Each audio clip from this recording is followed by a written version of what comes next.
the number, I was about to say the number one place in the Alpha Quadrant to geek out about all things Star Trek, The Next Generation. But that's actually intro to my podcast, not to this live stream. So welcome to the live stream, the Savage Stream, the weekly live stream where we talk all things Star Trek. And today we're going to be reviewing Season 1, Episode 6 of Starfleet Academy. So before we jump into that, I want to say hello to everyone who's watching live and hello to everyone who is watching on the replay. If you are watching on the replay, there will be timestamps below, so you could jump ahead at any time. Also, another caveat is we are currently in storm season at the time of this recording here in LA. So my Wi-Fi is super glitchy. I don't totally know if you can hear and see me right now or if this is coming through clearly, but I'm just going to keep going for a while and then we'll see. And if it ends up being really bad and you cannot hear me and you cannot see me, then I'll just do this again next week when the internet's better. Okay, moving on to my notes. If you are a channel member, please drop a barrel in the chat, barrel, because today was some action-packed madness, okay? This episode was wild. Spoiler alert for anyone who has not seen it. I'm going to be giving all the spoilers. Okay, thank you so much, Josh. I'm going to be giving all the spoilers. So if you don't want it spoiled, definitely go watch the episode and then come back and listen to this.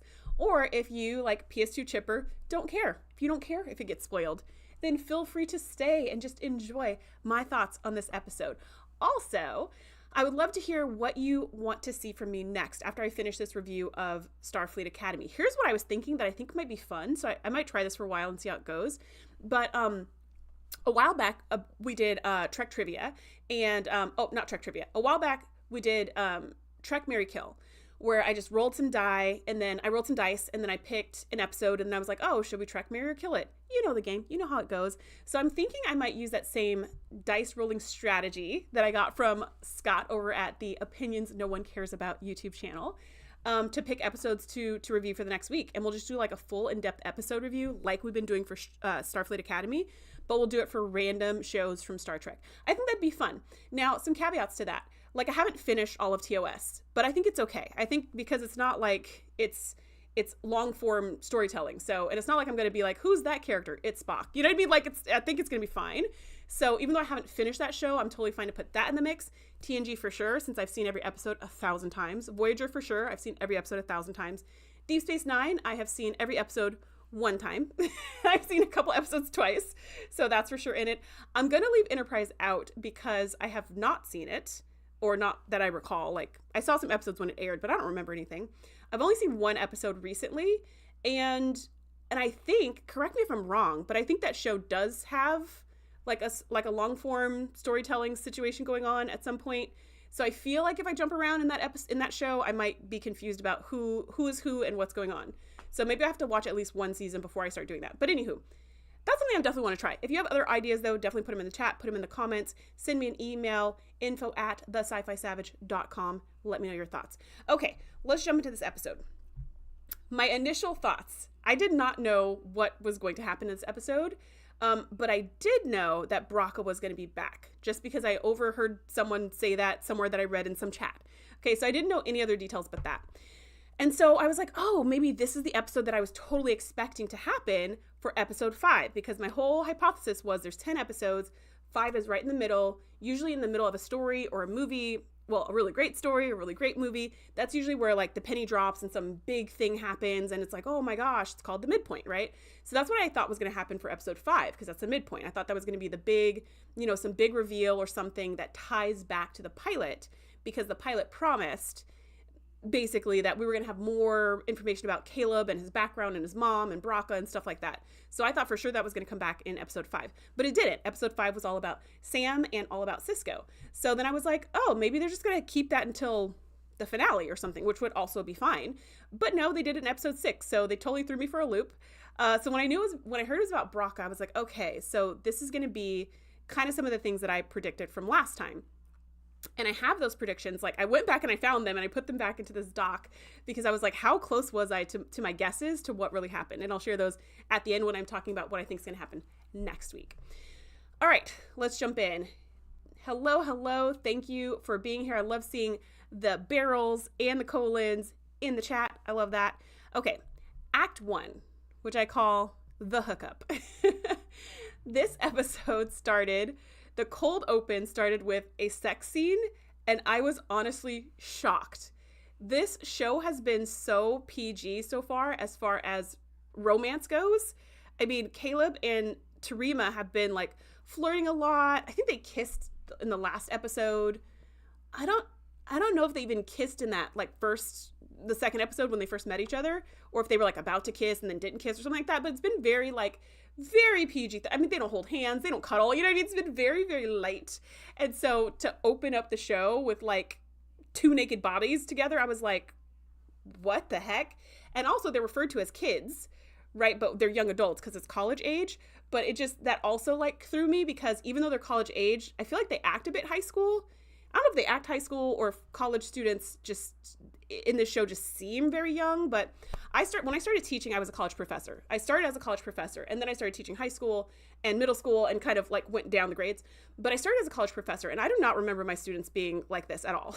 Like, granted, I wasn't walking in the halls with them, but I don't remember them being very immature or very like angsty or like any of these things. But all of these behaviors that we've seen in the show, I see all the time in middle school and high school, like all the time. This is just the constant reality. So I tend to think of these kids as a bit younger than they're supposed to be, than they're playing. So all that to say is, like, seeing the sex scene, I was like these are kids, but they're not kids, but they're kind of kids. Like, I don't want to see kids having sex. This is weird.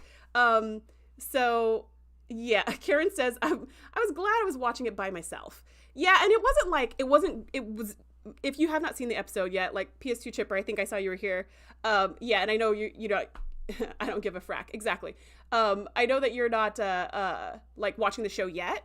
So it's not, I don't want to paint the wrong picture. It was not graphic. It was not anything like that. It was very like, even the way that happened was pretty PG. There was no like body parts flying around, or like it was not 50 Shades of Grey, okay? It was still very like subdued, but I was just surprised because they went from like barely, maybe almost just a little bit kissing to this. And I was like, what just happened? So yeah, that totally threw me. Then in the middle of, angsty is more entertaining. You're right. Maturity is not entertaining unless we can throw a ton of drama in. And because they're young, like, this is the kinds of drama that we should expect. It makes total sense. So at the end of this lovemaking session, suddenly they find themselves, they're still in the bed, they're still in Caleb's quarters, but when they look out of, I guess the wall would be there. Oh, just like a wall inside the ship. But when they look out, it's just a big hole, and it's this like field of yellow flowers, which is really, really pretty. Just like this huge field of flowers. And Caleb is like, what the heck is going on right now? And Tarima looks over and is like, oh, betazoids can mind speak. I was like, they can? Since when? 50 Shades of Trek. Yeah, I would not read that story. I would not read that story or watch that show. But yes, exactly. Yeah. So betazoids can mind speak, which is a thing. I was like, we've never heard of this before, and I'm here for it. I love it. It's cool. It looks cool. I like this new ability that they have. I'm here for it. What else can y'all do with this? Right? So she's like, oh yeah, we can just like share our thoughts. A little bit like Vulcans and how they can share their thoughts. I'm thinking of the episode, I don't remember the name of it, but there was this episode of Star Trek Voyager where it's kind of dumb, but interesting. There was this episode where they went to this planet where B'Elanna had a bad thought, like a negative thought about somebody, and then somebody like stole that thought, and they were selling it on the thought black market, and then everybody was having these violent outbursts because they were overdosing on B'Elanna's evil thought or whatever. And Tuvok, being a Vulcan and being telepathic, worked with their like head constable police person to investigate the black market of thoughts, as the thought police, because everybody in this culture were telepathic. And the bad guy in the end was like trying to jump Tuvok in an alley, and Tuvok was like, you want my negative thoughts? You can have them. And he like mind melded and like poured all his negative thoughts, and the guy was like, ah, and like fell down and was just totally incapacitated by the rush of negative thoughts. This reminded me of that, but less dumb or less angry. I don't know. But this reminded me of that. This idea of like, oh yeah, we could just like share our thoughts and just share our experiences in the thoughts. And we could just like send it to someone else and they can just catch it and they can experience all of our experiences. I'm here for it. I think it's very cool. If that is going to exist anywhere, it's going to exist in Trek. I'm here for it. So Tarima's was a lot more gentle. And she was just like, oh yeah, we can just, we can be in this space together. And this is something that we can do. And Caleb's like, oh, this is pretty cool. And then she looks down and she sees this little teddy bear. And it was the little creepy teddy bear from the pilot, Caleb's teddy bear, the teddy bear that he left behind when he tricked Ake into like going back to get his teddy bear so that he could steal her comm badge and then like escape. So that teddy bear was like sitting in the grass and she was like, huh, what's this? And so she reaches over and Caleb's like, no. And as soon as she touches it, she gets like this rush of memories of everything that happened in the pilot. So she's seeing like Caleb and the bear and the mom getting dragged away and everything that Caleb experienced. And then she drops it. And then they like kind of wake up back in Caleb's quarters without the flowers, without the crazy traumatic past of Caleb. And they're both like, what was that? Like neither one of them saw this coming. So they both freak out. They both lose it. And Tarima's like, Caleb, I'm so sorry that this. Yeah. Okay. Troy didn't do what Troy did with Riker was that she could speak to him. That was in the episode Skin of Evil when Tasha Yar died. Another pretty stupid episode. Where she was able to telepathically speak with Riker, even though he wasn't telepathic, because the only other time we've seen her be telepathic is with her mom, and presumably with other telepaths, they can speak to her, but she can't do it on her own because she's not a full Betazoid. But we never saw this, like, the two of them close their eyes and go into a whole new place together, which was neat. But anyways, Tarima's like, oh, Caleb, I'm so sorry. Was that your mom? I didn't realize that you've been through all this trauma because, of course, he didn't share all this because it's very personal. And then Caleb's like, were you just in my head? You went to my head without my permission. Da, da, da, da, da, da. You're some kind of weird Betazoid or, doing some kind of freak tricks to me or whatever. And then Tarima's all like, I'm not a freak. I'm just a Betazoid. So they're just like, again, it's that like teen angsty communication style that is prone to issues. So the two of them are kind of like feeling very frazzled and like defensive and upset. And then they get this message over the loudspeaker that's like, all cadets report to the atrium or whatever in 10 minutes for a briefing on our next mission or whatever.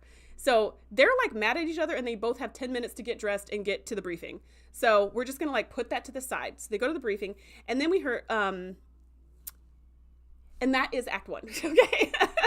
Now, Act 2 is what I call the mission. This is where they get briefed on what the mission is going to be. And it was I thought this idea was super interesting. Let me check the chat real quick and then head back over to this next part. Intimacy was the point. Traded it to Riker. I don't think she said she was part Deltan. She said her first time was with a Deltan. Yes, she did say that. And then she was talking about like how all their different mating rituals or whatever, their cultural rituals. Okay, Act 2, the mission. Okay, in this mission, we're going to have the War College collaborate with the Academy on one of their war games. This particular game is they go to a debris field with just a bunch of stuff floating around and one ship, the Miyazaki, that's kind of like, it's like a drift in the middle of this cloud of debris. And their job is to restart life support on the Miyazaki and restart its propulsion system. So this ship was a experimental design that runs on a quantum singularity. So they're kind of copying the Romulan ships, right? Because the Romulan ships run on quantum singularities. So this one has a singularity drive, which also, what's so funny? I used to just rail about why does the Federation not have cloaking technology? Because I feel like they should have that. Like, I feel like they should have always had that. I never understood why they were like, oh no, having the Federation having cloaking technology is illegal. Like in the episode Pegasus in season 7 of TNG, I was like, yeah, but that's dumb. Like they should have it. So when that admiral was like, this is important for the Federation, I was like, yeah, I mean, the way he did it was wrong, but I don't think he was wrong. I think the Federation should have this technology. But I never thought that the Federation should use a singularity for their propulsion system, which actually is smart because in Voyager, getting deuterium or dilithium because I can't tell them apart, but whichever thing was always a big deal for them, at least in season 1. It was like, oh, we're going to run out of power, we're going to run out of energy, we're not going to be able to make the warp core go, and we're also not going to be able to run our systems and our replicators and all the things. And so getting fuel was always this issue. And then after the burn, now we also have an issue of fuel depletion. So using a singularity that's an artificial singularity is smart. Using a real one is terrifying. And, you know, impossible, but whatever, it's sci-fi, you know, but using an artificial one, I think is smart. It's kind of like a unlimited battery. So, but unfortunately, I guess it didn't work out. Didn't work out for the Miyazaki. So maybe like they just can't use this technology, which is such a bummer. Anywho, that's the mission. The mission is they have 1 hour, they go over to the ship, they need to restore life support and restart the propulsion system. Like that's the goal. But 1 hour is not enough. And they've been running this drill for years and years and years with the War College, and they've never been able to do it. But each time they run this drill, the group of cadets get like a little bit closer, but they never get all the way across the finish line because it's not an easy task. And they for this drill, they mixed together some of the War College cadets and some of the Academy cadets to go in these little pods. And so it was like one team is going to go to the Miyazaki, the other team is going to stay on the bridge of the Athena, which is the Academy ship. I guess the War College has no ship, or maybe it was easier for them to be in the same ship. Whatevs. So they stay on the Athena, and they're like the bridge crew that are communicating, and they need to learn about away missions, and they need to learn about, you know, how to watch each other's back and like protect them and stuff like that. And they've got several teams, because that was one of my questions. I was like, how's this going to work? Because they have way more than like, the team going over to the ship was like 5 people or something like that, or 7 people. It was very small. But they have a bunch of little teams that would take rotations. Like every hour in the hour, they would switch to a different pod. This was the plan, okay? So let's see. Okay. So Caleb is a part of the group that's going over to the Miyazaki.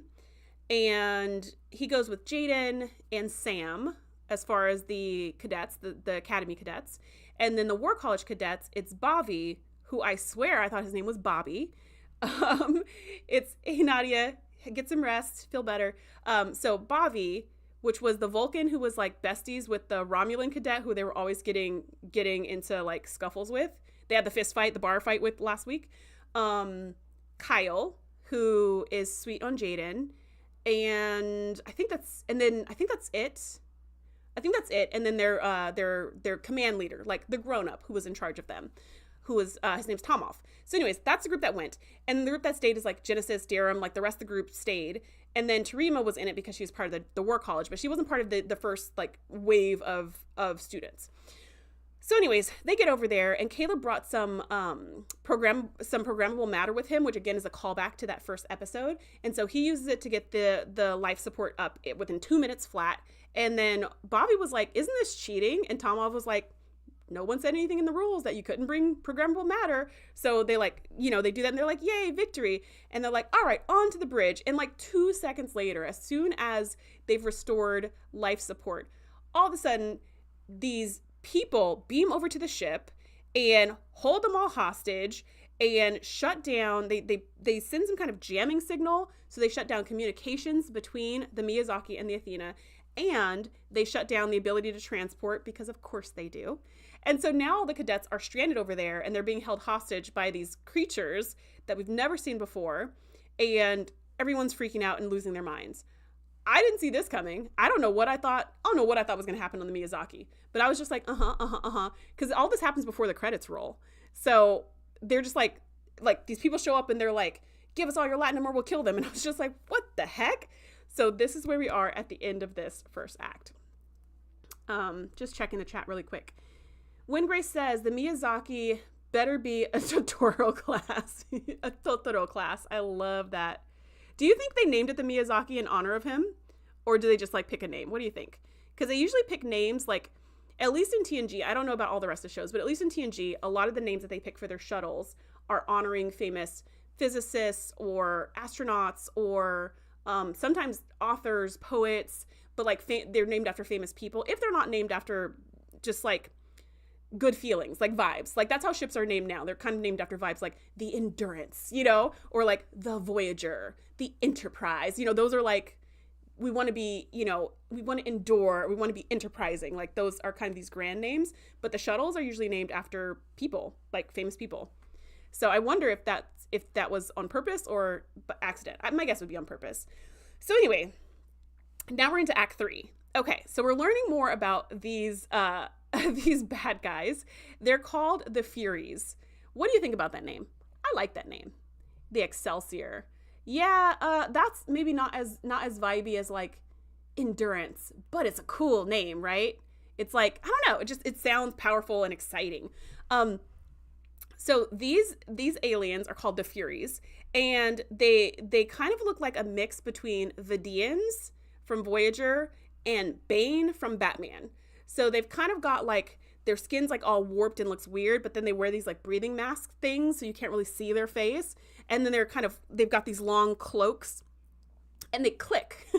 And this reminded me of the episode Schisms from TNG, that episode where Riker and company kept getting kidnapped in the middle of the night by aliens. I mean, I get it's a show with aliens, but by other aliens. They were like interdimensional aliens, and they would open this rift in space-time, and they would take the crew and like chop off their arms and stuff and open them up, and then they'd put them back together, and then they'd send them back through the rift, and then they would wake up being all tired because they didn't actually get sleep because they were being operated on all night long.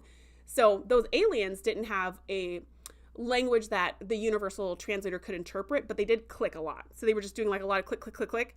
And these Furies made the exact same clicking sound. And I was like, oh my gosh, is it those aliens? Did they make it through? But they also spoke English or whatever they speak. Like they also used their vocal cords other than just clicking. But it was like I don't know, they're super creepy. Good, like a good bad guy. Like I was a fan of this bad guy. I was legitimately like, oh, these guys are creepy. They look creepy. They sound creepy. They seem serious. And basically they're like, okay, you have 5 hours to pay us a whole bunch of money in Latinum. And if you don't do it, we're going to eat your cadets. It's like, oh my gosh, like they're not going to like just kill them. They're going to eat them. Who does that? So that really up-leveled for me the level of like the level of their, I don't know, like intensity or the scare factor, because it wasn't just like, oh yeah, we're just going to shoot them. It's like, no, we're going to eat them. And of course they're going to eat them alive, like eat them the most horrible way. So these are like zombies, but not zombies. Like on Strange New Worlds, they had legit zombies. This is like zombies, but not zombies. This is more subtle zombie reference. They're learning all this back on the Athena. They're learning like what's going on, who has them, how can they like save the cadets. Admiral Vance kind of like calms over. You know how they do the thing where he can be a hologram and kind of walking around and stuff. So he calms over and they're trying to figure out like what happened. And Kellerick, the war college leader, he's like, we've done this a million times. Like we've run this drill so many times. We've never had issues. And Ake is like, yeah, what the heck? It's like they showed up the second we showed up. That's a little too coincidental. But she's like, it doesn't matter. I don't care. We're paying the ransom, right? And Vance is like, I mean, yeah, we've got the Latinum ready to transfer. But the thing is, the Furies have this habit of killing their hostages even after they get a ransom. So even if and when we pay them, they may just eat everybody anyways. And it's like, oh my gosh, like talk about between a rock and a hard place. And then Vance is like, we have one option. I don't want to say it, but it's our only option. We have to deal with Noose Braca because he was able to successfully defeat the Furies in Sector 119 or whatever. So he's got some ace up his sleeve, and maybe if we give him some concessions or bribe him a little bit, he'll help us out of this jam. And Ake's like, no, this man can't be trusted. And Vance is like, it's the best of bad options. Like, this is our only choice. So she's like, all right, fine, we'll deal. Like, bring him over, fine. So, so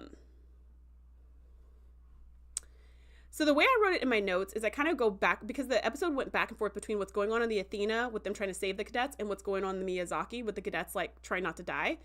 But I'm going to do it differently. I'm just going to keep talking about what's happening on the Athena, and then I'll switch and talk about what's happening to the kids. Sela says, we did this last week. I'm going to write down how to say your name right so I don't have this happen every week. I thought they were Furies from the 1990s novels, a crossover series featuring all the first 4 treks. Maybe. You would know better than me. But they are different Furies than from the Invasion novels. Don't Gorn click like that too? Do the Gorn click?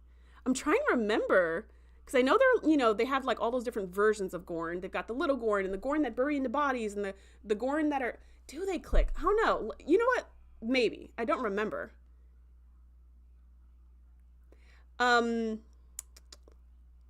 Where was I at? Oh, yes, the Athena. Okay. Okay, Sela, thank you. Okay, so, which is the way I always say it first, and then I say, no, you said it wrong. Okay, so back on the Athena, Vance is like, all right, like, we gotta do something. And then Kelrick is like, well, the enemy of my enemy. And Ake is like, is just another enemy. And I thought that was such a funny way to finish that quote. Like, the enemy of my enemy is just another freaking enemy. And she's not wrong about that. So they end up bringing Brock aboard. And Vance is like, we're gonna forgive all his crimes for 48 hours while he helps us. As long as he agrees to help. So he comes on board. And he is surprisingly unhelpful. He's just kind of like, give me blood wine, give me this and give me that, and give me everything I want, and I'll think about whether or not I want to help you. And it's pretty stupid. And then he tries to get, when Vance leaves, he tries to get in Ake's head, and he's just like, don't you feel guilty about letting your son die? It was all your fault. Like, you got the distress call when the burn happened, and you could have saved him, but you stayed with your crew, and that's why he died. And just all stuff like this. And Ake seems to be taking it, I guess, in stride. She's making no, and this one is the a-hole, yeah. She's making no, like, facial expressions. So I couldn't really read her. Like, I was like, is she trying to be tough, or does she not care? Is she pretending like she doesn't care, but she really does care? I couldn't read it. But anyway, she was just sitting there stone-faced, and he's just like going and going and going. And then he's like, oh, don't tell me that Caleb's over there. Oh, you're gonna lose another son. He's gonna be eaten and all this stuff. And Ake's just like, whatever. But later on, when she's talking to Vance about this conversation, and he's like, what happened in the room? She was like, oh, it's just like dumb mind games. So it seems like she's pretty unfazed by the whole situation. Meanwhile, back on the Miyazaki, Tomov and crew, like, and his cadets are all they're all, were they handcuffed? I'm trying to think. I feel like they were all handcuffed somehow. Well, anyways, they're all being marched towards the airlock, and the Furies have decided to send one person through the airlock as a sign to the Federation that they're really serious. So they're not going to eat this one. They're going to put them through the airlock, send them into space, and then the rest they're going to, I think they're going to send like one hostage every hour in the hour, something like that, until their demands are met. So they decide to pick Bavi, the Vulcan BFF of that Romulan girl, and somehow Tomov and him are doing like hand gestures, and they're like, yeah, like, we know what's up, because they apparently they trained for this exact thing. Kelwork even says this, like, my cadets are trained for hostage situations. Wow. Like, I get that they're a war college and, they do war stuff, but I feel like the Academy cadets should also be trained in hostage negotiations. Like, I feel like this is an important skill, especially if you look at all the crazy things that the away team members get into. I feel like they should know this too. They should also learn this sort of thing, and all the communications just with hand signals or looks or gestures, and all the, like, whenever we're in this scenario, do ABC. I think they should know that.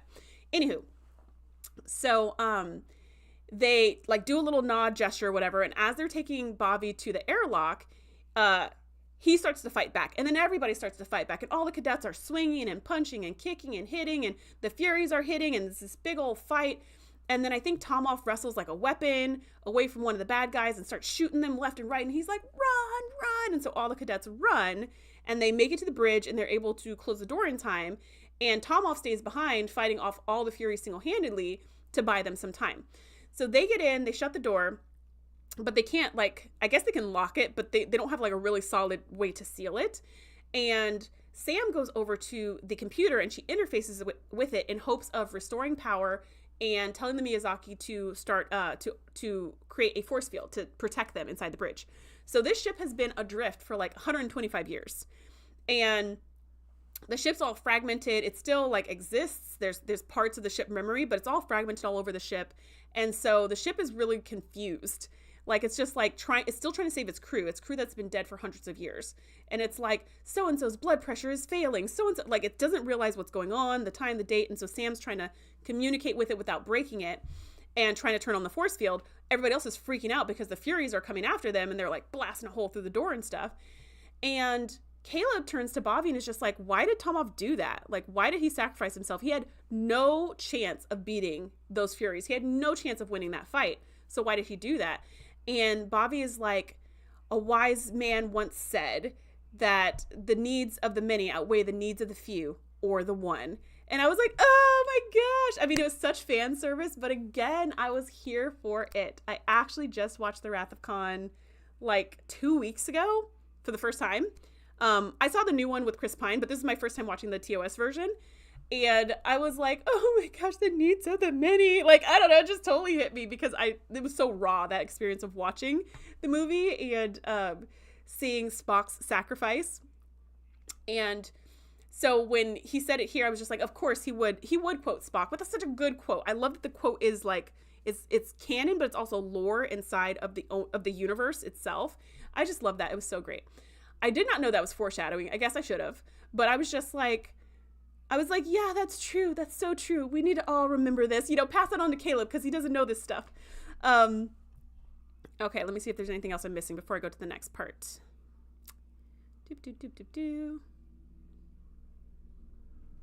Okay, so the last thing is, Bobby was a huge fan of the comic books written about the Miyazaki crew and how like valorous they were and how valiant they were and how, all the different adventures that they went on. And for some reason, I guess he had one of these comic books with him on this away mission. Where was it exactly? Do they now have pockets in Starfleet? I don't know. But he had it with him. He brought it with him on the away mission. So while the computer is freaking out and trying to figure out what's real and what's not, he pulls it out and he's like, here, use this. And so Sam takes it and is like having the computer scan all the pages of the comic book to learn that the crew of the Miyazaki is actually dead. So this is like a quick history lesson, kind of like in the Matrix where they would plug them in and be like, I know jujitsu, like I knew kung fu or whatever, like how they would just like instantly put all this information into a brain so they can reorient to their present. That's what they were doing with the ship, like scan this comic book and then you'll kind of reorient to the present, which I think is a fun idea.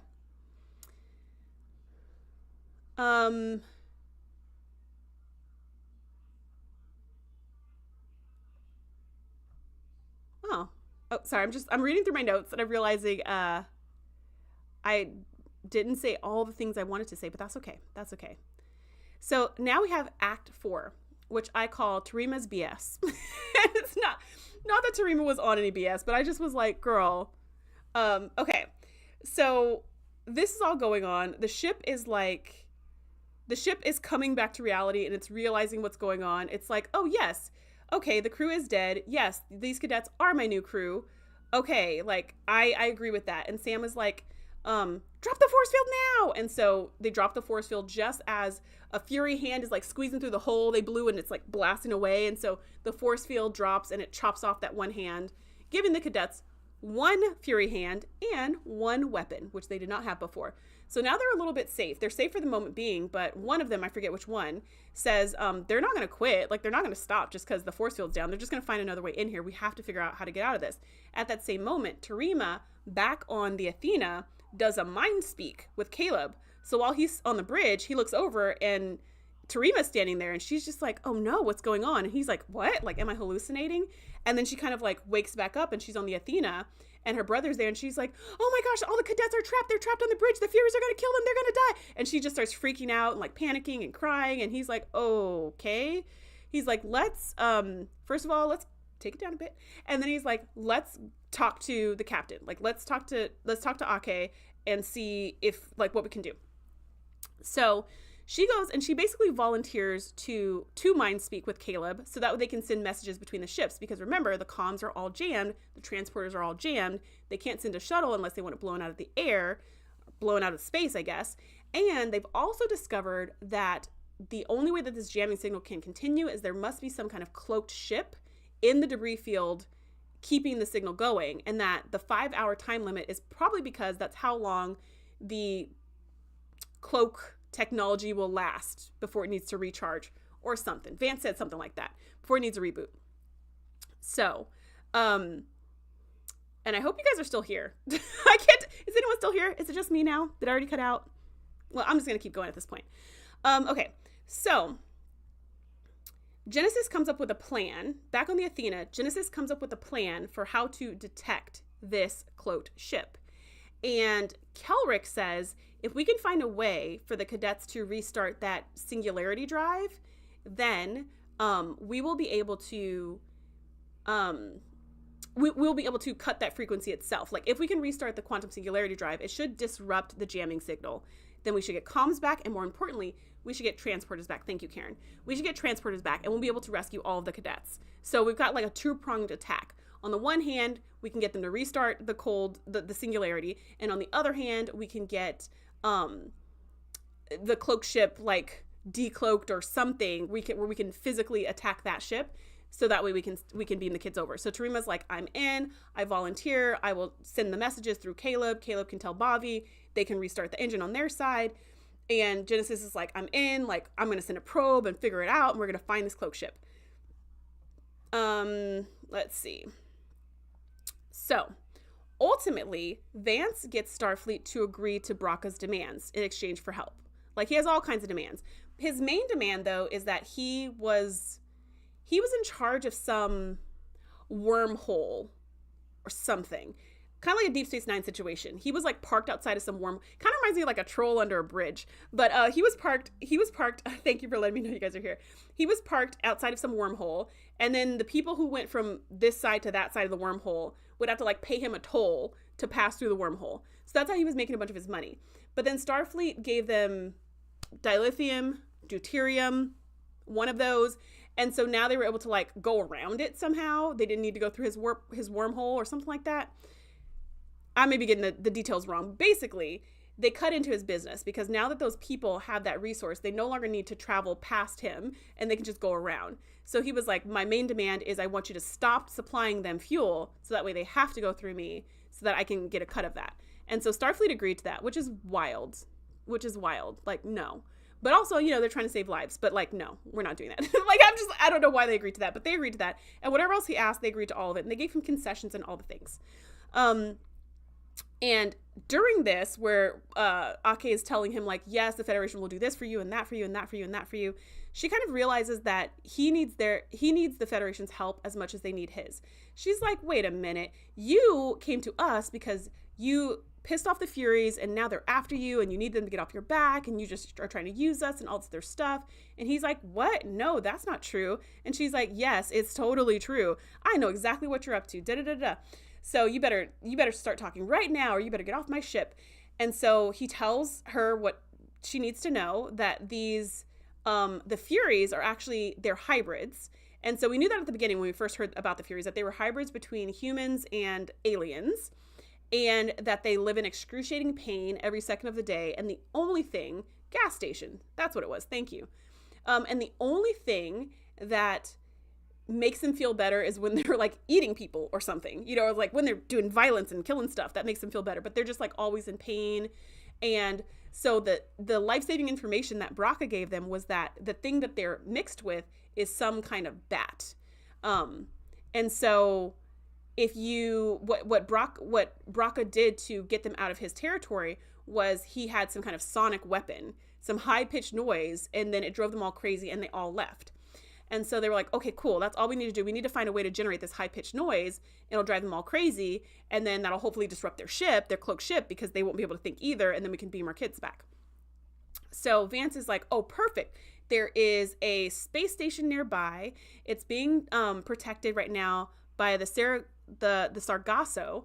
And that ship can be modified to produce this high-pitched sonic sound. So they're like, okay, cool. Like we can do this. The ship will be here. I think they said in like an hour or something like that. I actually don't remember the time frame, but they were like, the ship will be here. It can be modified en route to produce that sound. The second it gets here, it can come in hot and just like blast the sound. And then we can we can get the cadets back and then we'll take it from there. And so they're like, plan, bet. And Ake is like, this feels too easy. So they see Braca in his ship, like in his shuttle, like going back to wherever he came from. And Ake's like, this is very straightforward. And of course, everyone's like, easy? This isn't easy. This is so hard. You know, we had to jump through all these hoops and this is so dangerous and all these things. And she's like, yeah, but it still just seems too straightforward. Like, I feel like we're missing something. But she was like, I don't know what it could be. So, you know, moving on.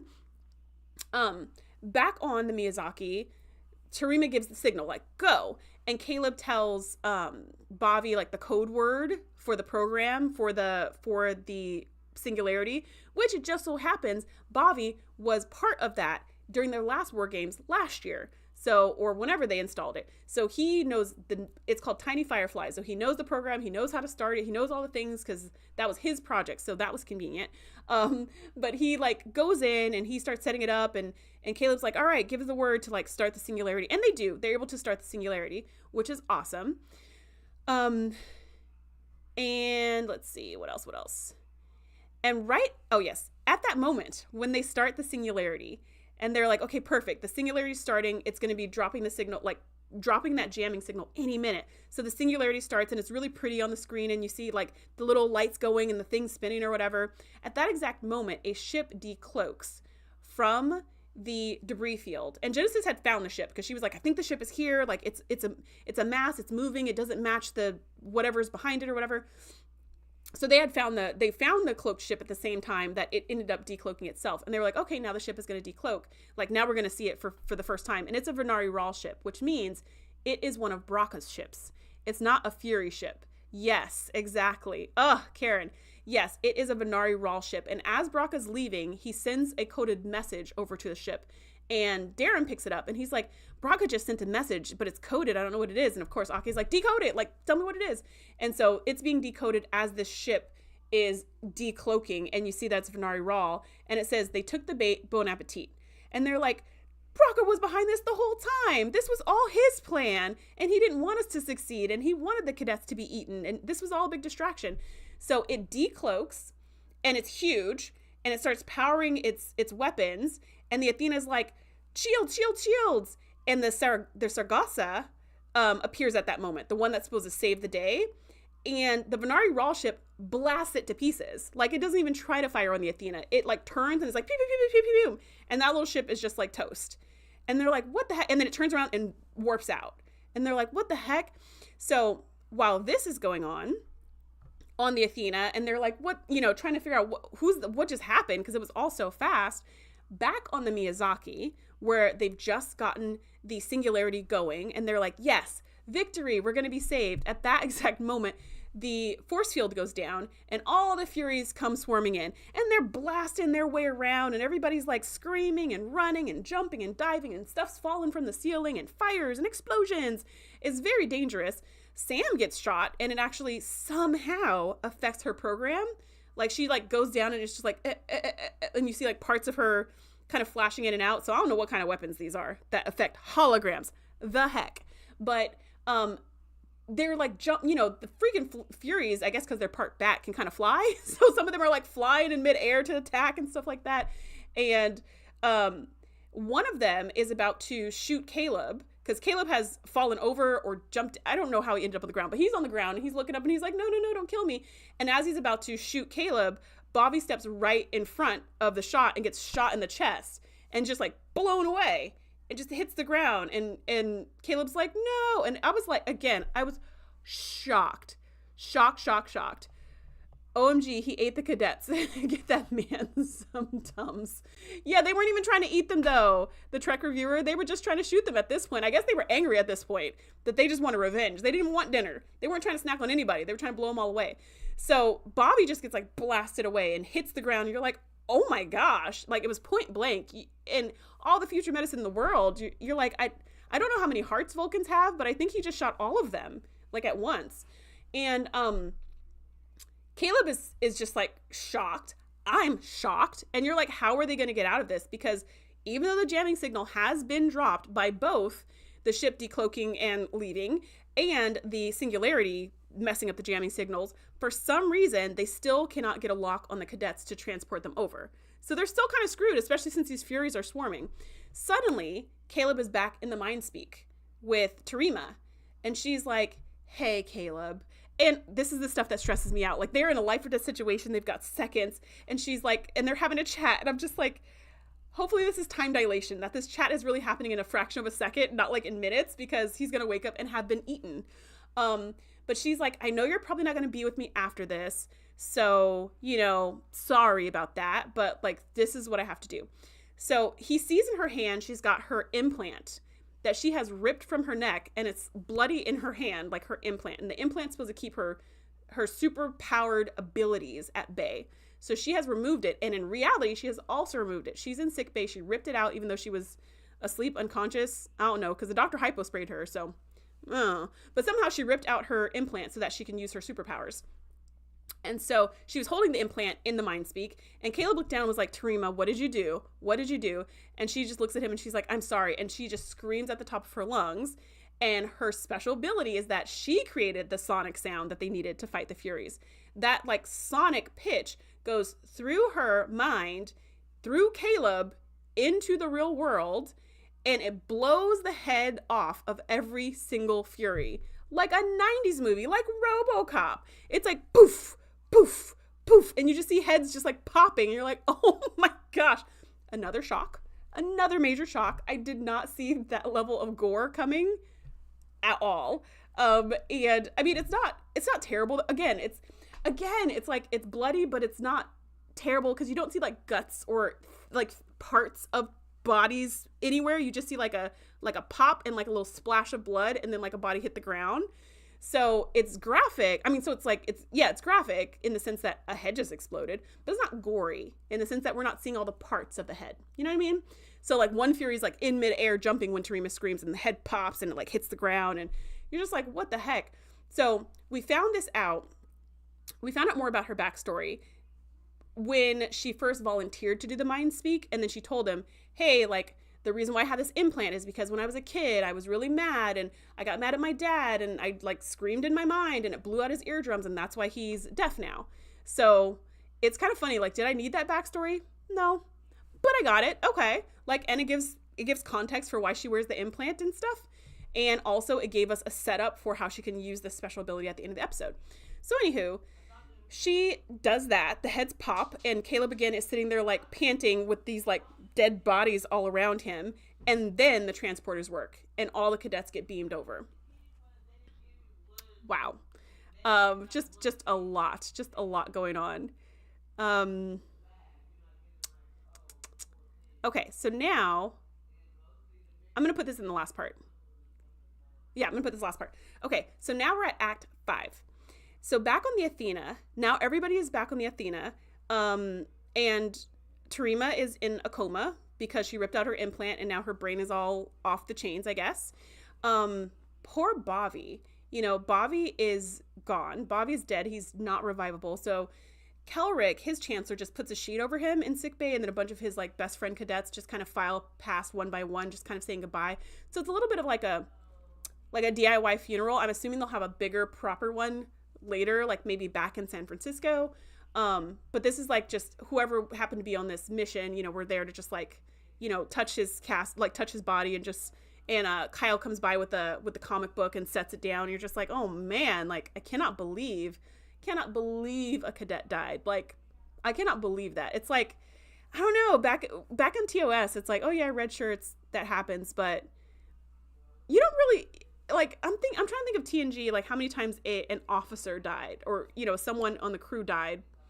And on Voyager, there's like a handful of times and they're very memorable because they're so few, and Strange New Worlds, it's kind of like it's better than Strange New Worlds because there was one character who had one episode and was super lovable and then was like dead by the end of the episode. And you were like, what the heck? So at least they did more justice by Bobby. He had a bunch of episodes. It wasn't just like we were introduced today and then he's gone tomorrow.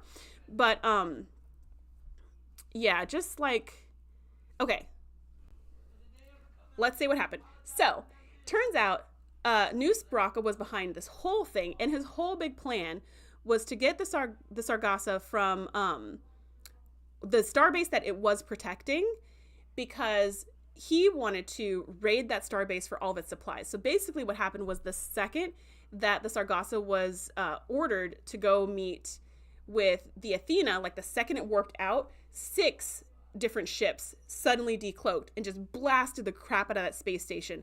They boarded it, they raided it, they stole all the supplies they could get, and they killed everyone who was in their path. So some people survived, they were able to get to escape pods, but a whole lot of people died. And we got a little shout out to the Discovery. Discovery is out there like collecting escape pods and trying to find the survivors, but they just basically ransacked the starbase and stole all the supplies, which is crazy. So we find like Vance is telling Ake like all the things, and he's telling it with like so much emotion and passion, where it's just like, I don't know, just it touched me because he was just like, they decloaked and they shot everyone. I don't know. The way he did it, I think he did a great job. And he's just like, this is on me, Nala. It's not on you. I made the call. And Nala's like, no, just don't. Like, it's on all of us. But really, let's be fair, it's on Braca. It's on Braca. But anyways, so Braca got what he wanted. And we have Tarima, who's in a coma, but, you know, will maybe be back next week. We have Bobby, who is dead forever, super sad. We have Caleb sitting on the ground in sick bay, just totally traumatized and probably not even sure what to feel. We have Sam also in sick bay, and she's still glitching, and like half of her is appearing, half of her is disappearing. She's not able to speak. Her last words were, Jaden, help me, Jaden, help me. And you're just like, oh man.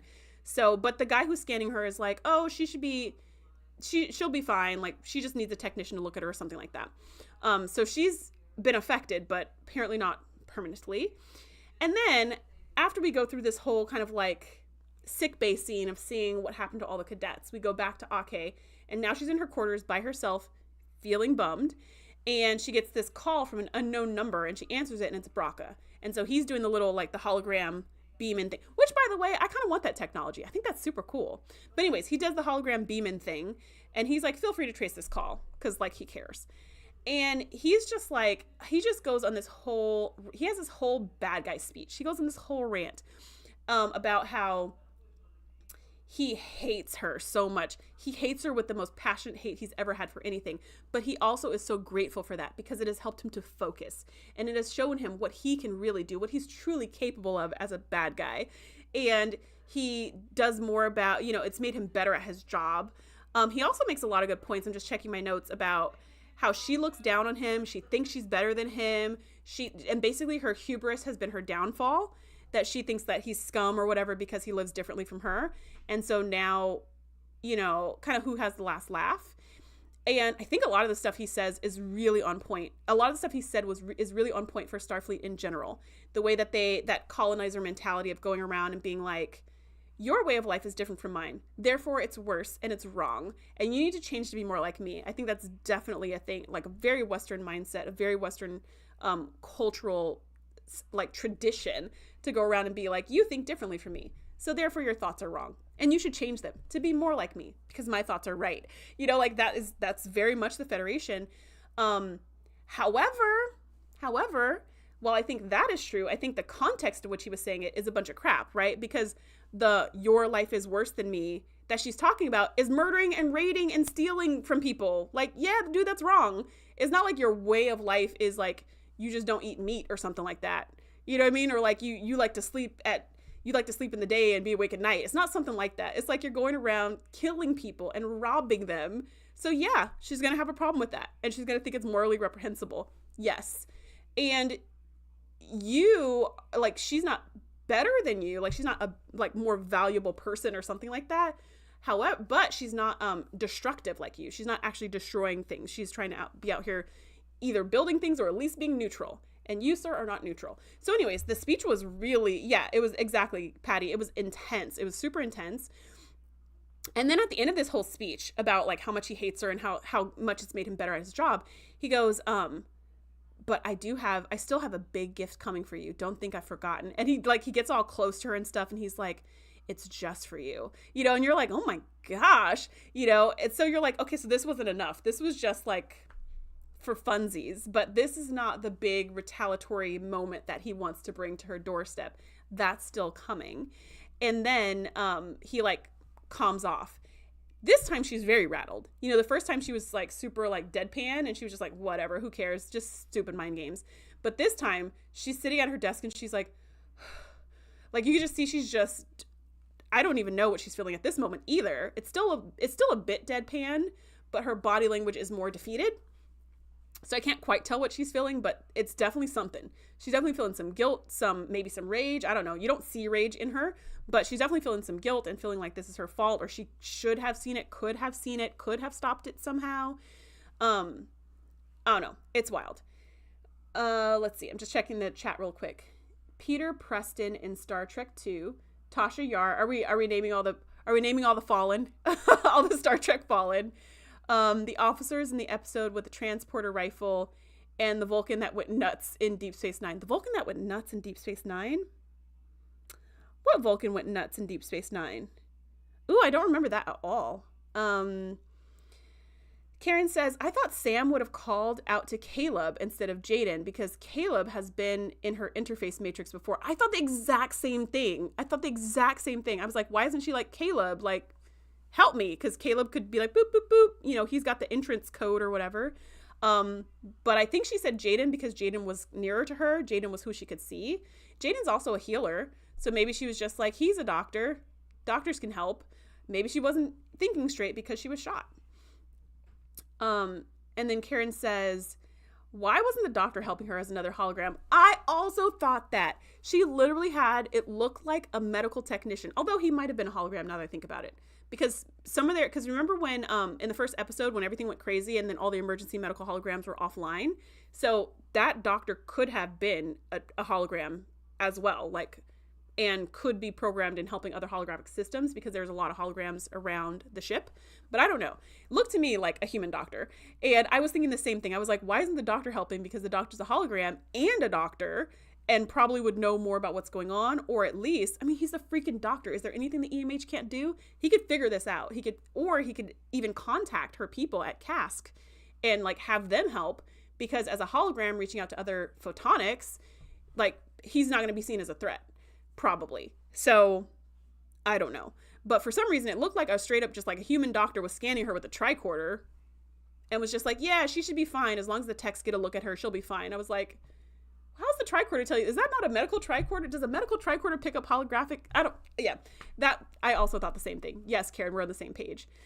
But Starfleet preaches tolerance and cooperation with many species. It does. But the funny thing about tolerance, the definition of the word tolerance is being okay with people being different from you. That's like what it really means. It doesn't mean people like agreeing with you. It means being okay when people disagree with you. That's tolerance. That's tolerating someone else's, beliefs or behaviors or whatever it may be. And Starfleet sometimes does that, hence the Prime Directive. Sometimes it's like, oh no, we can't interfere. We got to let them be the way they do things.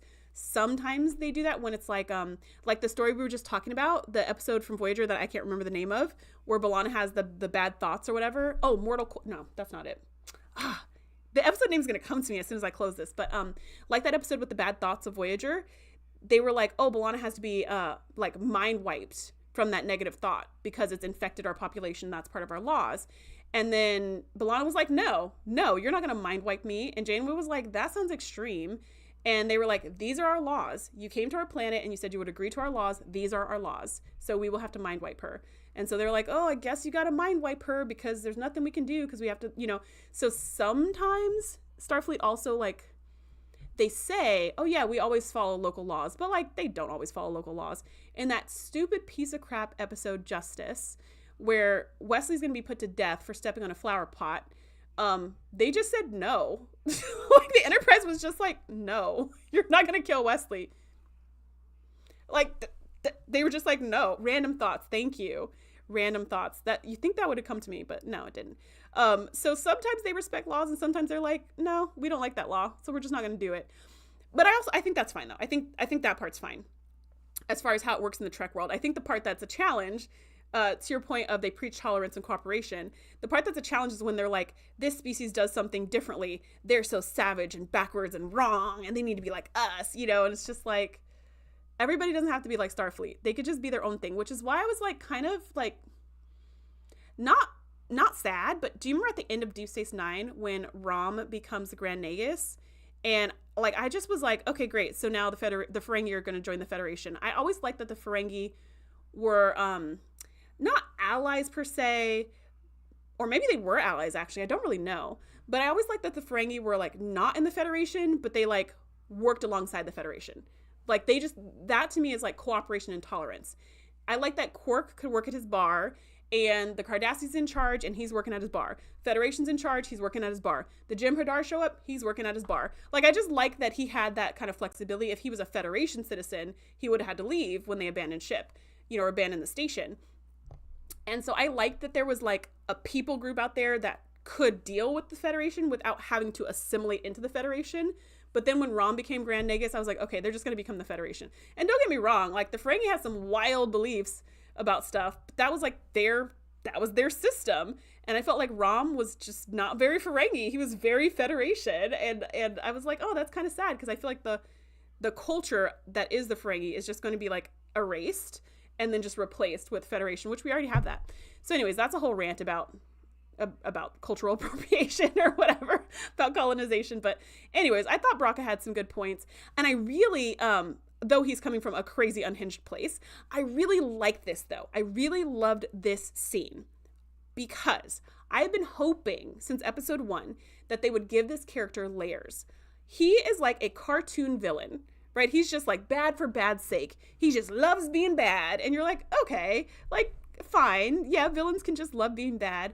But I remember saying in the first episode, like, I hope they give him layers. I hope they give him some reason to be bad, or just some more meat on the bone. Because cartoon villains are less believable sometimes, and then that makes them less enjoyable because it's hard to relate to them. The best villains are those ones where you can see both sides of the story, where you can see where they're coming from and be like, yeah, I see where they're coming from, but man, the way they're going about it is horrible. Like, those are the best villains because they have that little peak of humanity, and then sometimes they even do something not horrible, and then you're like, oh, maybe I'm gonna rethink that, maybe they're not all bad, and then they do something bad again. You're like, no, they're bad. You know, I like that. I like that complexity in a villain, which is kind of hard to do.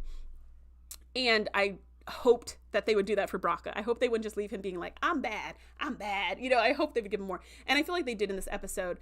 It was a little bit more of the same, right? Because we did get more of just like, I hate you and I'm just going to destroy you because I hate you. So we did get a little more of just like kind of cartoon villainy, but we did get some layers of, you know, it's because you think you're better than me and you're not. It's because you think your way of life is better than mine and I'm going to prove you wrong. You know, and then he even mentions how his dad used to beat him all the time. And his dad was like a massive criminal. And so he's grown up in the underworld and this is what he's known, and this feels right to him or whatever.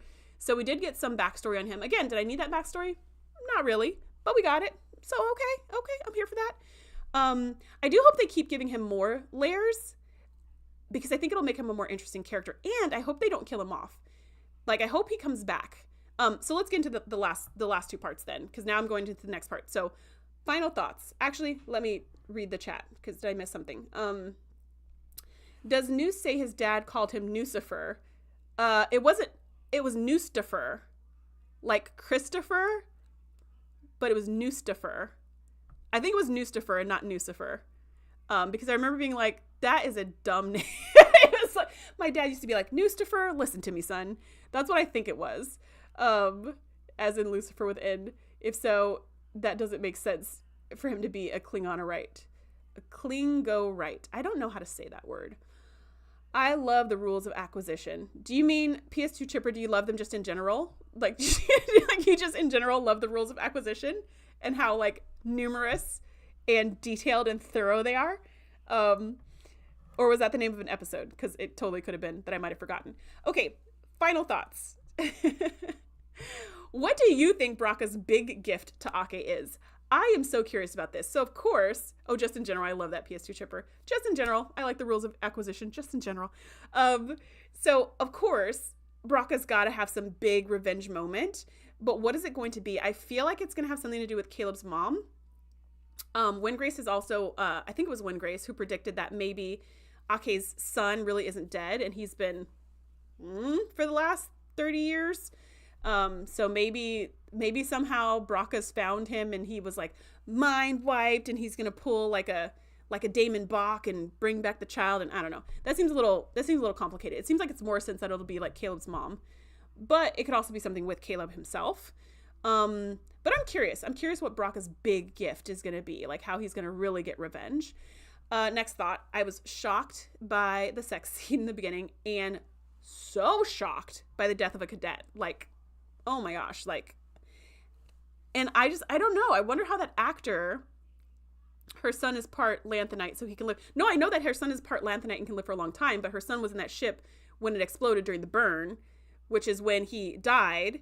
And she never got over it, which is why Caleb's like her what's the word I'm thinking of? Her, oh my gosh, her substitute son. I can't think of the word.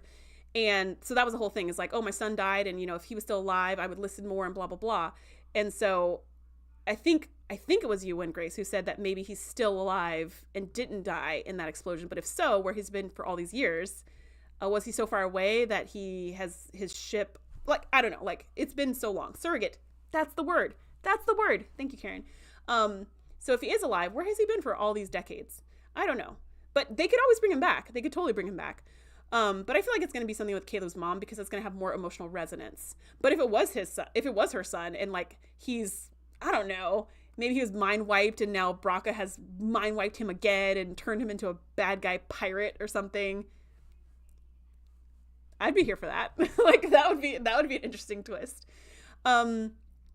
Yeah, poor Bobby. I was thinking about that actor. Like, man, you've been here in this show, on this set, in the scenes, like in the bar fights, and now you're just like done. Like you made it to episode 6 and now you're done. I just thought that was such a bummer. Maybe he'll come back as a ghost or something. Not like a real ghost, but as like a flashback memory, or like somebody who just shows up to like give Kyle advice or something like that. Another final thought. Does Braca have a tic-tac-toe in his hairline? Like a tic-tac-toe game cut into his hairline? I think he does. And I think he's got tic-tac-toe with O's. And I know this is a wig, but like, how'd they do that? I'm still like, how did they do that? That's crazy. I was like, would I think of, nah, because it's going to grow back and not look good. But what a fun idea for a haircut. Also, another like side thing about Braca's look, he has these like the Beverly Candle style, gosh, not for poor Bobby. He's more like pure than that candle guy. He's got these, Braca has these like finger rings, like these jewelry pieces that are on his fingertips, and then they connect to rings and they connect to like bracelets. They do a whole bunch of stuff. And then every time he talks, they like go chink, chink, chink, chink. I want those. I want all of those. You know what it reminds me of? It reminds me of 7 of 9, because she has those same things, but hers are augments. But she has those same like things on her fingertips that connect, like kind of veiny wise down the backs of her hands, and then they go into like however they end. I don't know if they go into a bracelet or what the heck they do at the bottom of her hand. But I always thought those were really cool. And then Braca's, I'm like, ooh, they're metal. It's the same thing, but they go ching, ching, ching. Like, I want those. That's just an aside. So, hey, Paramount, if you're listening, you should sell those. You should sell those, because I will buy one. I also had this question of, how is the comic book made of paper? Like, what is the deal with paper? We had Jake's book was also made of paper. In the pilot episode, Ake was sitting in the captain's chair reading a book. And at first I was just like, what is this? Is like synthetic paper? Are we saving the trees now? Because if so, that's super neat. And yes, please, can we get some more synthetic paper that's like recyclable and like good for the environment without hurting the tree? Like, I'd be down for that. Especially as a teacher, because we use so much paper. But then I was like, you know what? Because I was like, you don't really see paper in TNG. Like, they do everything with pads. And then I really thought about it. I was like, no, we totally see paper. Because I know we see paper in TOS, because they're always signing stuff on the bridge. There was just like signing reports or whatever with like a pen and paper. So I'm like, we definitely saw paper in TOS. But then I was like, we have paper in TNG, because Picard gave Data like a book of Shakespeare or something like that. And Picard's always reading books, like physical paper books. And then I was like, oh, and Janeway loaned Chakotay a book, because we saw that in the episode Fractured, where he was like, you loaned me this book, and she was like, never, that's like, my fiance gave me that book or whatever. So that was like a physical paper book.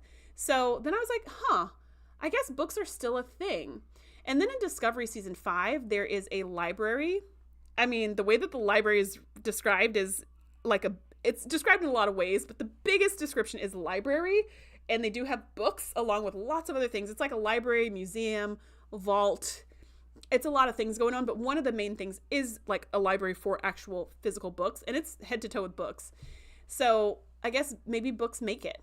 Maybe books make it into the future. So then why not comic books? Why not? And if you saw the comic book, it looked really cool. It was like very glossy and shiny. I don't know. It looked very futuristic, the cover that they made. And then I saw this post from somebody on the show. One of the actors on the show. I don't even remember which one. Maybe it was Darum. I don't know. One of the actors on the show, I saw a post on Instagram where they had this old TOS comic, and it was like all wrinkled and old and like, fallen apart. And they had taken a picture of it, and they were like, this was our inspiration for the comic book in the show. And like, we tried to like make kind of images like that, but this one was all kind of like, faded with that sepia tone. And you can see how they took that idea and made it futuristic and cool. Yeah, maybe replicated books. totally. Like, okay. But how do you, yeah, I don't know. I was gonna say, how do you make the book in the first place? But I don't know. But in any case, there's paper. Yay for paper. Let's see. At the end of the episode, Vance said that Braca is about to become the most wanted man in the Federation. And I just put in my notes, he wasn't already that?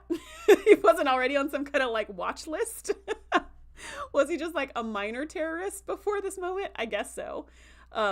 But Vance was like, the president is convening an emergency council. Braca's going to be made the most wanted man in the galaxy. It was like, okay, like he was wanted for a lot of stuff before he even came today. Because that was the conversation where you were like, we're going to forgive him for 48 hours and give him all these concessions as long as he helps us out. So hopefully that gas station deal is now off. So I don't know. I was just kind of like, Vance also told Ake, he said, go back to San Francisco. Trauma counselors will be standing by for you and your cadets. And I thought that was very thoughtful. I'm actually really glad that they added that to the episode because they didn't need to. They could have just been like, go back to San Francisco, like get out of the dangerous skies, get out of space because it's too dangerous or something. But the part where he mentioned there's trauma counselors for you and your cadets, I don't know. That felt really kind. It reminded me of Counselor Troy on TNG. Like that was her function. She was supposed to be the ship's counselor. And granted, they didn't use her as a ship's counselor for many a season. I mean, I guess she did in The Lost, which I think was that season? That couldn't have been season 2. That had to be season 3. Well, whatever. She did, after a couple seasons, she did start having more counseling sessions with not Jean-Luc Picard and started to be more of the ship's counselor. But I think the idea of having that position was like their way of saying way back in the early 90s, late 80s of saying, hey, mental health is important, even though they didn't know how to totally display that on screen. And so this moment right here just felt like a throwback to that for me, where it was just like, hey, mental health is important. Even in the future, mental health is important. And this was a trauma. So we've got counselors standing by. And there was just one cadet on the bridge who freaked out when the Furies started, like when they attacked and started eating people, or, started attacking and like sent the guy out the airlock. She was like, and she was on the bridge. She was part of that crew. And I think it was Thok who was like ordered to get her out of there and send her someplace where she can put her head between her knees, because it was a very traumatic situation. But these people are professionals and the cadets are training to be officers. And so maybe she's not going to make it to become an officer. And maybe that's a good thing, because and I think about this a lot too, because a lot of my family are military family. My parents met in the military. My mom tried to get me to go to the military when I was in high school. She was like, for college, go to the military and they'll pay for your college. And I was like, Mom, have you met me? Like, I'm the worst person. Nobody wants me in their army. This is not a place that I should be. That is not where I'm going to shine at all. No one's going to want me there. I'm not going to want to be there. That is not a good fit. Not everybody's cut out for the military life. So that girl who's hyperventilating, maybe this is not for her. Maybe it is. And maybe this is just like a scary moment and she'll get over it and she'll have more resilience and everything else. But also maybe this is not her jam, which is fine. But I like that he had that, like that they said that line. Okay. Previously, this is what I thought was going to happen in the midpoint episode. So, I said this in, after episode 4, these were my predictions about episode 5. Karen says, I like how Reno's words came back about knowing your teammates' names. Oh yeah, huh? That's true. That's true, because that was that girl whose name we don't know. Do we know her name now? I don't know her name. I didn't remember it. So I'm no better than Caleb. But during episode 4, this was my guess about what the next episode was going to be. So 1, I said next week will be about Caleb's mom and Braca. So that was false. We did get Braca back, but there was no mention of Caleb's mom. The second prediction I had was this time Caleb will have to face Braca and whatever the issue is with his Calica team. And they'll also have to team up with the War College temporarily in order to face this threat. So yes, he did face this threat with his teammates. Like, it's not a bunch of strangers. They're all buddies now. And yes, they did temporarily team up with the War College.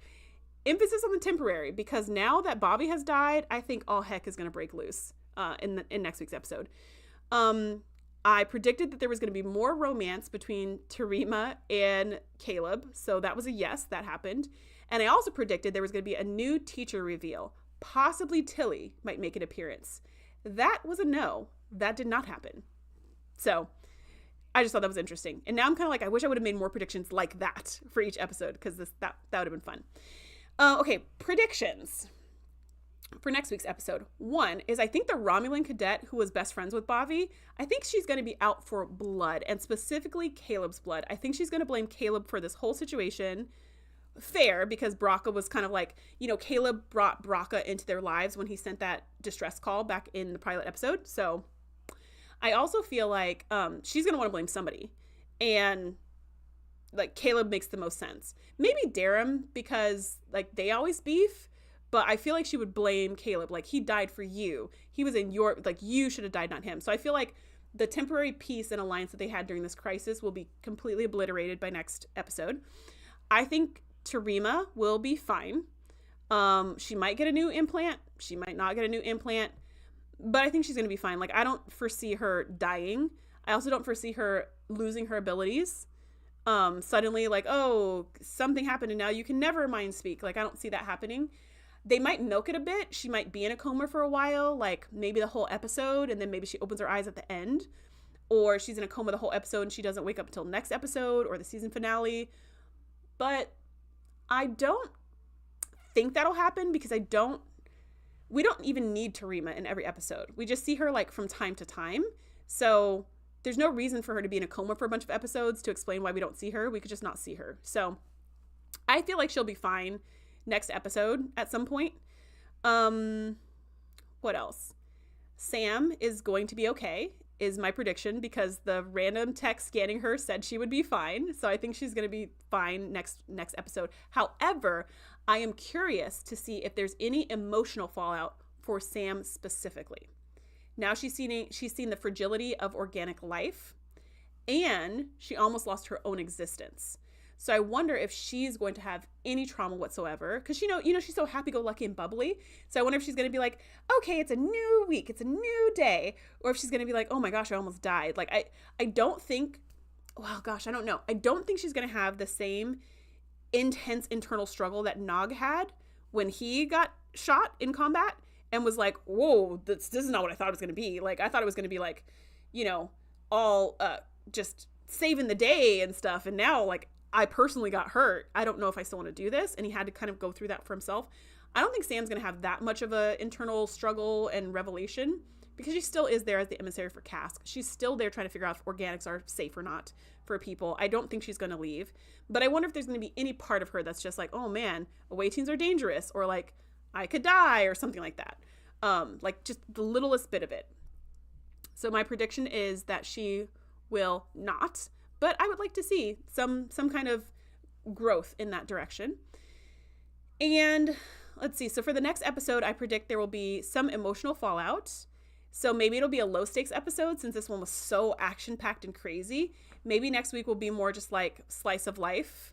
Just people kind of, maybe it'll be like the Darum episode where it was just like, I mean, Calico was pretty exciting, but where it was like him writing letters home to his parents. And it was just kind of like learning about his backstory. And so maybe it'll be more of a low-key episode next week, but maybe not. Maybe they'll keep ramping it up. But my prediction is that it will be a low-key episode next week, a low-stakes episode. My prediction also is the War College drama may throw a monkey wrench in the whole Kyle-Jaden romance, because now maybe Kyle will feel like he's being disloyal to Bobby in some way by communicating with anyone from the academy, even Jaden. I wonder if Ake will be spiraling the way that Janeway spiraled in The Void. I think it was the episode The Void. They have a couple episodes like this. But I think it was The Void, where she was just like in her quarters. Janeway was just like not communicating with the rest of the crew, and she was just spiraling into depression because she realized that she had stranded her entire crew in the Delta Quadrant, and it's going to take them 70 years to get home, and she feels super guilty, and she didn't know what to do with herself, and they could not get her out of her room to save their lives. I wonder if Ake is going to have a similar spiraling moment where she feels really guilty about everything that happened, and she feels maybe overwhelmed by the responsibility for all these cadets' lives, or maybe she doesn't want them to go on away missions anymore, or maybe she doesn't want to take the ship out of orbit anymore. I doubt it. Ake seems extremely resilient. I'm wondering that, but I also feel like she won't. I feel like there will be no emotional fallout on her side. That next episode she'll just be like, fresh slate, we need to like move forward, and that we won't see any emotion until she meets Braca again. And then she'll be like, this time it's personal. That's my prediction. That she won't have any big fallout until she next sees Braca. And then I wrote the same thing, Karen, in my notes. Time for a Genesis episode. So Karen just said, we need a Genesis episode. That was the next thing I wrote, was like, is this time for a Genesis episode? Because we haven't gotten a backstory on her. We know that her dad's an admiral and she's like a goody two-shoes, top performer, high achiever type person. Maybe this would be a great time to bring out her backstory. That could be very low stakes. Maybe we could see, maybe the admiral comes to San Francisco to see what's been going on and how is his baby safe or something like that.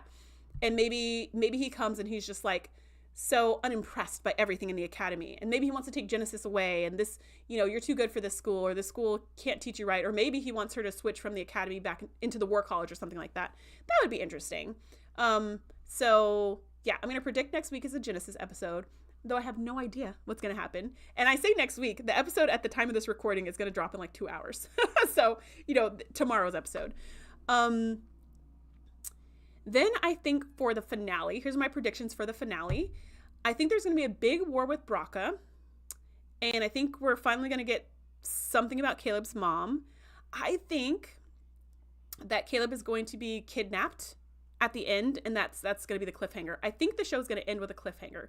It doesn't have to. They can tie it all up and have everybody walking and smiling and holding hands at the end.